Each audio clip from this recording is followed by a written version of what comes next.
Hey there, everybody. Welcome to another playoff preview series edition, round two with the Hockey Writers. We're going to be covering the Carolina Hurricanes and the New Jersey Devils. In this one, the Devils got past the Rangers in a dramatic 7-game series, and Carolina took care of the Islanders. I wouldn't say easy fashion, but it wasn't as difficult as some of us might have expected. We've got two writers here to cover this with us from the Hockey Writers. Alex Chauvancy is going to be looking after the New Jersey Devils, and then Brandon Stanley with the Carolina Hurricanes. Alex, I'll start with you. How you doing today? I'm extremely tired, but otherwise I'm good. Well, we're going to have to try to figure out a way to get you motivated and up for this series and get some of that energy in you, at least for the next 20 minutes or so. But there's lots of reason to be excited. The Devils pulled out a series here. I think most of us picked the Devils probably to win that series, although we were like, I know when I said the last preview, I was like, man, this is one of those series where it's going to be disappointing that somebody has to go home because these are two really good teams. A rivalry that's going to be a lot of fun to watch. And just the fact that both of those teams were so good in the regular season that one of them is not moving on to the second round is kind of a bummer. But the Devils pulled it out. And so we'll talk a little bit about that moving forward here. Brandon, how are you doing?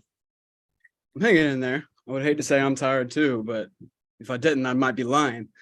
All right. Well, I will try to carry the weight for everybody. If I see that you're snoozing, maybe I'll push like a horn button or something, and we'll just wake everybody up here. But it's all good. I'm assuming it's we'll time have of enough. year, man. Like everybody says, it's hard for the hockey players. What about us that have to cover them? It's exhausting. Right. Yeah, when they get to go to bed after the game is over at whatever time in the morning it is on the East Coast, 12:30, 1 o'clock for half of these games, and we got to write another article for an hour after that. Yes, we are. Exactly. We are often tired. Let's talk a little bit about how this matchup between these two teams went in the regular season. We'll cover a little bit about what their series looked like in the first round. This is probably going to be a fairly even matchup head to head. Carolina was 2-2. New Jersey was 2-1-1. There's a lot to like about both of these teams. Carolina is a heavy possession team. They showed that in the series. They showed that in the regular season. New Jersey, young, skilled, fast, started a little slow in the series against the Rangers, but really picked it up kind of as the series went on there. I think it was probably a little bit of a lack of playoff experience, and then all of a sudden they got it figured out. So we're going to talk a little bit about that, but how did you find their matchup against each other? Alex, I'll start with you. How do you think New Jersey fared against Carolina? How do you think they're going to fare against them in this series? Yeah, so they had some trouble with Carolina during the regular season. Like you mentioned before, Carolina is a really good puck possession team, and they kind of play like a little bit of contrasting styles. Even though Carolina is fast and they play with pace, they're like a heavy dump and chase forechecking kind of team, whereas the Devils like to play off the rush. So a little bit of two different teams. I think, one of the Devils' weaknesses defensively is that they're not great on puck retrievals. And with Carolina being such a heavy dump and chase kind of team, that could pose some problems for them. And I think, some of the regular season games, that's why we saw Carolina dominate at 5-on-5, even though the Devils won a couple of their matchups. So it'll be interesting to see how, how that'll happen in the season without Svechnikov, Teravainen, and Pacioretty for this series. They're missing their three biggest scorers, and I think that could come back to haunt Carolina a little bit if they can't find some finishing touch on these chances that they create off forechecks and cycling and stuff like that. Yeah, it's going to be interesting because that is the obvious thing that we're going to look at. I'm sure Brandon will mention it here, is that when you look at the two teams, one is healthy, one is not. Whether you want to say that all the healthy players in New Jersey were totally effective in that first round series is another debate, but they are all there. They're ready to go. And if they produce as they're probably expected to, that heavily favors the Devils in this one, because the Carolina Hurricanes already, as we talked about with the last show, Brandon, the lack of scoring and finishing is an issue for the Hurricanes. And now with these injuries, probably even more of an issue. How do you think they fared when played against New Jersey? And what did they look like against the Islanders? How's it like? Is it problematic that they're down as many bodies as they are? Something I said after the Islanders series, the Hurricanes are a team that is so much some of their parts over individualistic at this point. It's because of their defensive structure, their style as a forechecking possession team. I think it serves them some good that that's the way they play in a series like this, because basically they're going to have to outchance the mess out of the Devils in order to outscore them.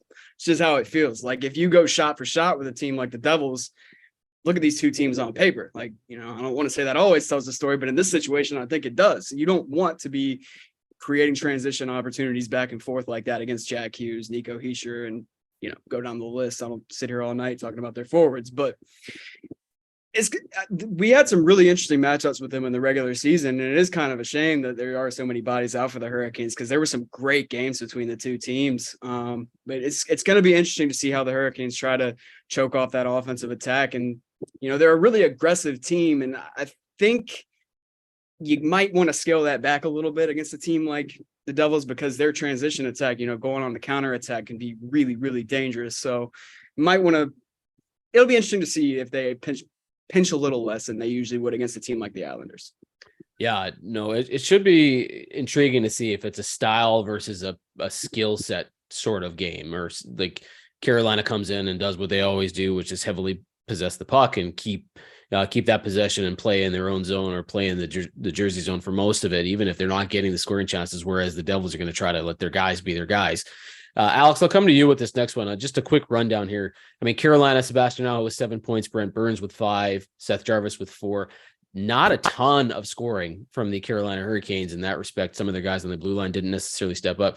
But the same can be said for New Jersey in respect to some of their stars, right? Like Timo Meier, the big name that they were supposed to be real productive for, didn't score. Like he didn't have much of a factor. Eric Holla with 6 points, Nico Hischier with 5, Jack Hughes played pretty well with 5, Andre Palat, Jesper Bratt, they were effective at times.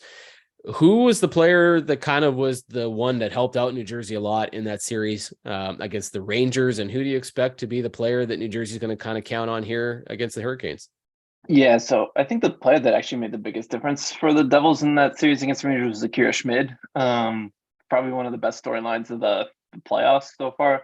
I think Devils fans were kind of aware of him because he played in 18 games this season and he had a .922 save percentage in the regular season. So they knew he could play well. But I think now the rest, fans from other fan bases are starting to get aware of him because he was ridiculous in that season or that series against the Rangers. He let in the only game where he let in more than one goal was that Game 6 loss where they lost 5-2. He changed the series for the Devils. They probably wouldn't have won if they didn't make that change from Vitek Vanacek to Schmid. So I think that's the one player to watch for sure against Carolina, because if Carolina is going to have trouble finishing and the way Schmid played in that first round series could be a problem for Carolina. But up front, I'm looking at Timo Meier. He was a thorn in the Rangers' side in that series, even though he didn't score a point. Igor Shesterkin was like shooting pucks at him. He was clearly frustrated with Meier. He was getting in his head a little bit. And even though he didn't score a goal, he still had something like close to 30 shots on goal. His expected goals numbers were really, really good against New York. So I think he's due for a breakout. And now that they're not going up against Shesterkin, and even though Ronta and Freddie Andersen are pretty good themselves, they're obviously not Igor Shesterkin. So I think he's going to break through in that series, and as should Nico Hischier. I think he was a little bit snake bitten, even though he didn't have goals in that series against New York. He was generating chances too. So I look for those two players to kind of break out of their scoring slumps against Carolina. Let me follow up. I was going to bring up the goaltending thing, but since you did, let's talk about it right now. Like, do you believe that Akira Schmid is going to continue to do this? I mean, really, it saved that series for the Devils. The fact that he was able to come in where Vanacek was struggling a little bit and he just sort of took over. And once he was in, it was, outside of that one, what was it, Game 6 game when the Rangers played really well. Yeah. He just was unbelievable. So can he continue to do this? Yeah, that's a good question, because he has a .950 save percentage through 5 games, which is really not sustainable. So I don't know if he can keep it at this level, but I mean, he was pretty ridiculous in the regular season too. Like, the Devils used him in 4 different relief situations, and he was fantastic in those relief situations. Stopped 52, 54 shots or something. So I don't think pressure moments are too big for him. I think we saw that in Game 7. He had a 31 save shutout against the Rangers. Granted, the Rangers didn't really generate too many chances in that game, but I don't know if he can keep it at this level, but I think he can definitely keep it at a level where the Devils can keep winning games. .950 save percentage, I'm expecting that to come down against Carolina, even though Carolina might have some finishing issues. But it would be definitely an interesting storyline to follow in the second round series. It's kind of a little bit of an unknown for sure. Yeah, I don't remember who did the post-game interview after they eliminated the Rangers, but whoever it was said they didn't know if Schmid had a pulse. Like he's just that calm, right? Like he just doesn't seem fazed by anything. Brandon, before I ask you about some of the players that you're watching, and maybe this is going to be your answer and it's going to be a goaltender, but let me ask you about this goaltending duel. Like, where do you think the Hurricanes are going here? Like they put Andersen in at the end of the series here. Who gets the call here against the Devils? I mean, you look at the way he played in Game 6. I think it's got to be Freddie. And I mean, this is why he was brought to Raleigh. He was brought here to be their number one, to be the guy that backstopped them through the playoffs. We talked about this before the last series. It was kind of interesting because we kind of figured going in it was going to be Raanta, and it was, that was Freddie's first playoff game with the Hurricanes in 2 years here, despite them playing multiple rounds, despite them being a great team. First appearance in the playoffs for Freddie Andersen right there. I think you go with him until he gives you a reason not to. This is my take on it anyway. The experience of Andersen, who's a little more playoff savvy than Akira Schmid, obviously, and probably Vitek Vanacek, does that give them the edge, or just the hotness factor and how on fire Schmid is right now? Who do you think has the edge there, Brandon? It's tough to say. Freddie's been so inconsistent this year. That's the biggest thing. Like, he's not been anywhere near the level he was last year when he was a Vezina candidate.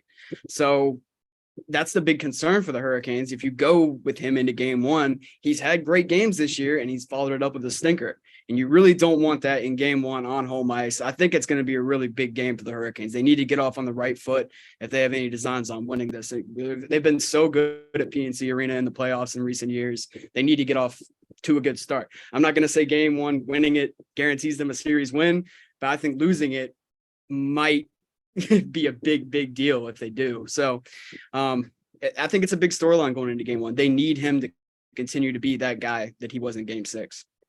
So when we talk about Hurricanes, lack of scoring, lack of offensive, being able to round it out with the roster because there's injuries and just some guys that have been there. Sebastian Aho definitely pulled his weight. Brent Burns stepped up in a major way. Are those the two players that you're looking at again for this series, or are you counting on somebody else from this Hurricanes roster to kind of step in there and go, look, we got to help these two out? Yeah, I mean, if the Hurricanes are going to make a run here, Aho's probably going to carry them kicking and screaming. But the guy I'm really looking towards in this series is Martin Necas. Another guy we talked a lot about before last series, had a couple decent games, but by and large didn't look great. I think the style of game, he's one of the few guys that I think maybe a little bit more open of a game between these two than there was against the Islanders. It was just so grinded out and physical. I think he's one of the guys that could really benefit from that. So the Hurricanes are really going to need some of their secondary guys like him to step up and start to produce more. Alex, I'm going to turn this one over to you. In the first series, we talked a little bit when I predicted I wasn't sure where it was going to go, that I was a little concerned that New Jersey didn't have the experience and some of these guys hadn't been in the playoffs before and it was really new. I felt, and you watched this closer than I did, I'm sure, I felt that sort of played out early. Like the Rangers had that experience and they used it, and it took a little while for New Jersey to get going here. Was there a turning point in that series for you where you kind of said, okay, now New Jersey's got it. They're on a roll here. They've swung this the other way. Was there a moment in that series, a play, a game, something where you're like, man, they've turned the tide here and this is going New Jersey way? Yeah, so I think the biggest, turning point in that series, obviously making the goaltending change, but I think Dougie Hamilton's game winner in Game 3, you could tell by the way the team celebrated that goal, especially since it was at Madison Square Garden, that it was like, okay, we can play playoff hockey a little bit, because it was a low-scoring game. It went to overtime, and it was still only 2-1.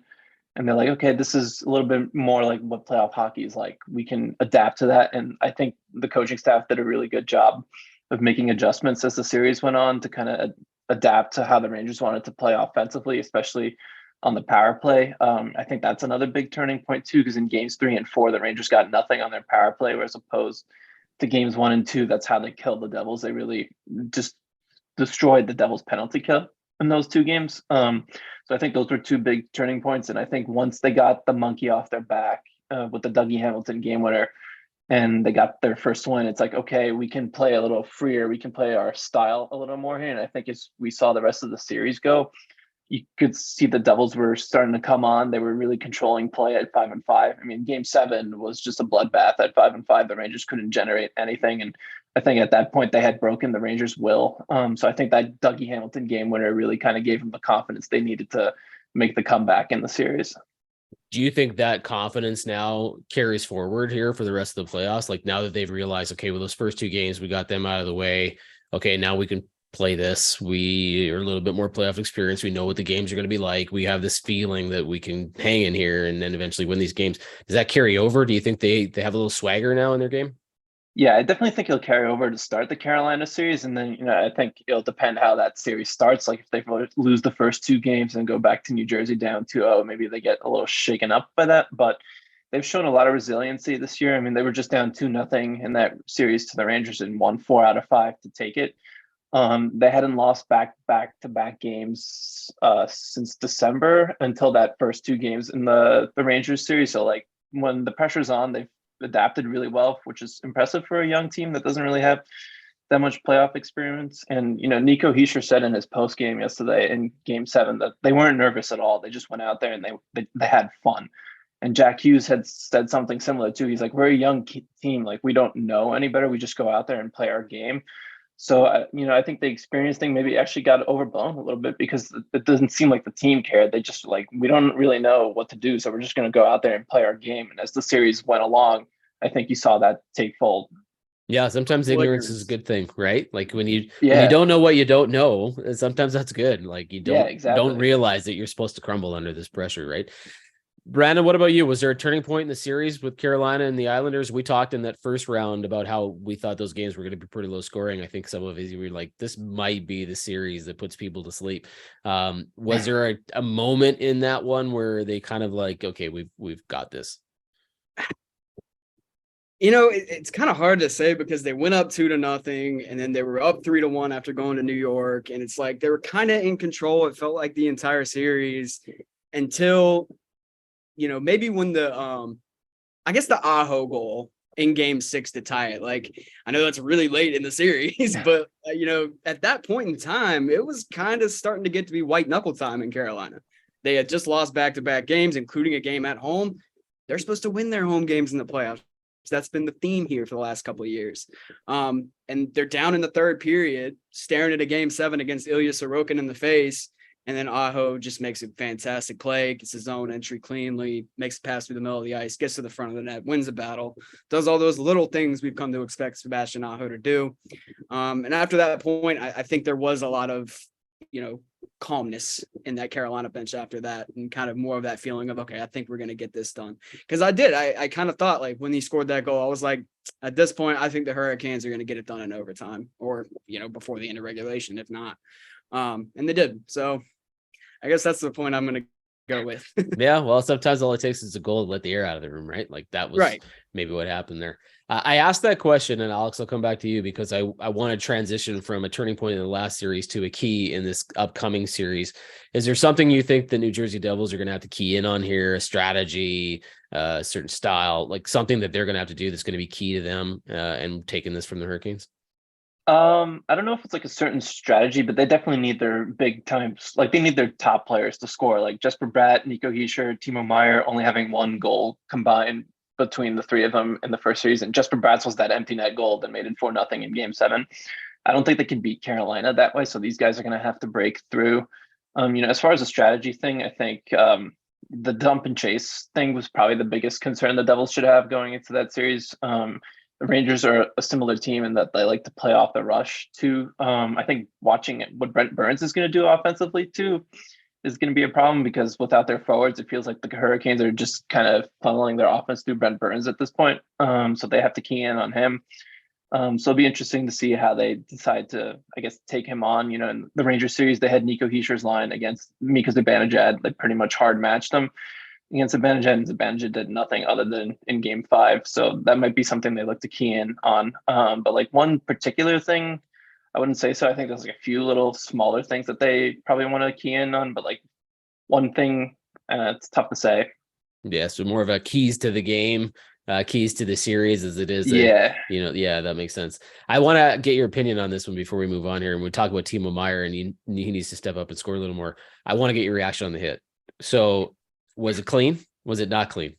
So, like, I think by the rule, like the way the rule is in the NHL, it's clean, but there's head contact there, like for sure. And I think that's something that the league needs to look into in the offseason is just kind of make it like international hockey where if there's head contact, it's just an automatic penalty. And, whether you decide if it's a major or not, I guess that's up to the ref's discretion. But I think these kind of hits, it was vicious. There's no doubt about that. And I think the league kind of needs to get them out of the game because from the looks of it, I think the Devils are lucky Meyer doesn't have a serious injury. He was available for media after the game yesterday, and he's flying with the team to Carolina. So I think he's going to be okay for game one, but it could have been a lot. It looked bad at the time. And so I think that's something the league definitely needs to take a look at. Yeah, no, there's definitely nasty, vicious, and clean don't necessarily have to be the same thing, right? Like it could be both at the same time. And that hit was nasty. But it's by the rule, like you said, it was clean. But the shaking hands in the line and them talking to each other, I thought was a good sign, right? Like that's pretty good. Brandon, what about you? Is there a key for Carolina here? Like New Jersey's fast, they're skilled, they're going to be flying. They've got some swagger now because they took out the Rangers and not everybody knew they were going to do that. What is Carolina going to have to do to, if, like, as Alex says, some of these high scorers start actually scoring, what's Carolina going to do? What's the key for them? I think their biggest key is just establishing their game early and trying to frustrate the Devils into not getting as many chances or not scoring when they do get them. That's what the Hurricanes do. They try to grind you down. They try to choke you out. They're not going to try to go up and down the ice and score a bunch with you. So make the Devils prove they can win a myriad different ways. Like for all the good parts about, for all the New York Rangers strengths, they're not a good team. They have a pretty good blue line, but defensively as a unit, they're not very good. The Hurricanes are. Make the Devils prove they can win a game against that set defense, against that structure, and see if you can, frustrate them into a couple of mistakes and turnovers and take advantage. Yeah, no, it'll be like there's still inexperience there, right? Like Carolina's been there before. They know how to win, even when they don't necessarily have a full roster. Their biggest issue is that they've always had the same problem. Whereas New Jersey's they're starting to feel it, but they still don't have that experience yet. So you're probably right. If the Carolina Hurricanes can take advantage of that and somehow swing that in their favor, it could give them the early edge. Let's talk a little bit about where we think this series is going to go. So I'm going to get you guys to pick an MVP for your own team, and if you want, the other team as well. And then I'm going to get you to decide where you think this series is going to wind up. Alex, I'll start with you. Who's your MVP for the series, and what do you think the final result is going to be? That's a good question for MVP. Like, it's easy to go with Schmid because of the way he played in that Rangers series, but I think I'm going to go with Timo Meier because, like, just the way he was generating chances in that first series, he can't stay off the score sheet forever. I think he's due for a breakout, and he's not going to be going up against Shesterkin this time, so I think he'll be their MVP. And then the Hurricanes were my preseason pick to win the Stanley Cup, but with all the injuries they have, it's kind of tough for me to pick them in this series. I'm leaning towards Devils in 6, but I think it's going to be a really competitive series for sure. Yeah, no, I want to ask you too, what happens if Meier, because he's been effective, he hasn't scored, what if he continues to be effective but not score, and maybe New Jersey doesn't win the series? Are you already thinking that they're looking at re-signing him? Do you think it changes their perspective there? Like, what happens with him, win or lose here at the end of the season, depending on how this goes? I definitely think he gets re-signed. Maybe he'll bring down that cap hit a little bit, which never hurt. But I don't think it changes anything for them. I think they probably get him re-signed pretty easily. He's got all his Swiss buddies on the team, so that definitely helps. There's a lot of reasons to stick around. I mean, New Jersey's going to be good for a long time. Yeah, that too, of course. Brandon, what about you? Who's your MVP for the series, whether it's from your own team or New Jersey, and what do you think is going to happen? What's the result here? I like Nico Hischier as the MVP of the series. He's given the Hurricanes fits in the past. He's been a big, big problem for them. I was going to say Devils in 6 too. I'll go 7 just because I don't want to copy you. But that's mostly the only reason. I don't know. I just think it's a tough matchup. There's just too much firepower on that side. They're a young team with a lot of energy right now. And I don't know. The Hurricanes just look a little tired and slow right now with all those injuries. And, some of those guys on that, especially in their bottom 6, are getting up there. And their depth has been so important to them at times this year. Maybe Paul Stastny steps up and scores 3 more times, or something crazy like that happens. But they're going to need stuff like that to happen if they want to keep up with the Devils. So I'm going to go with my gut and just say they're probably going to run out of steam at some point here, but I think they make it tough on them, if nothing else. Yeah.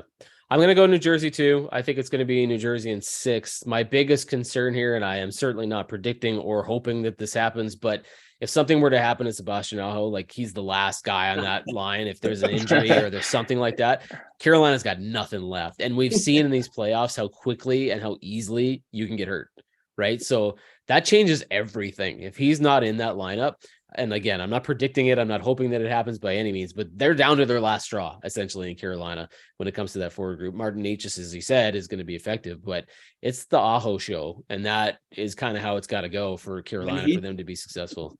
When he took that puck to the face, like everybody. Yeah, that's what I mean, right? Yep. You gotta be kidding me. Like, what did we do? Yeah. It's just so easy to get hurt in the playoffs and so easy to miss a game here or there and stuff like that. And if that happens in Carolina, if he misses shifts or he misses games, I think it's New Jersey series and it's their series easily. So I'm going to pick New Jersey in 6. For me, I'm going to go with Jack Hughes. I'm just excited to watch him play. I think the guy is on the cut. I mean, he has a fantastic regular season, but I think he's on the cusp of figuring out in the playoffs too. He was already effective, but I have a feeling he might break out here at some point. So I'm going to go Jack Hughes, but yeah, I'm going to pick New Jersey. I think it's going to get in 6.